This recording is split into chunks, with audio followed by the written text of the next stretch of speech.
صلی اللہ علیہ وآلہ وسلم فرماتے ہیں کہ جو شخص رات کو سونے سے پہلے یہ دعا پڑھ لیتا ہے اور صبح ہونے سے پہلے وہ شخص انتقال کر جاتا ہے تو وہ اہل جنت میں سے ہوگا۔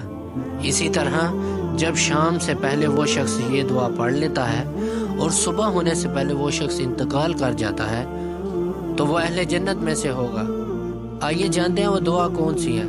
اللہم انت ربی لا الہ الا انت خلقتنی وانا عبدک وانا علی عہدک ووعدک ما استطعت اعوذ بک من شر ما صنعت ابوء لک بنعمتک علی وابوء بذنبی فاغفر لی فانہ لا یغفر الذنوب الا انت۔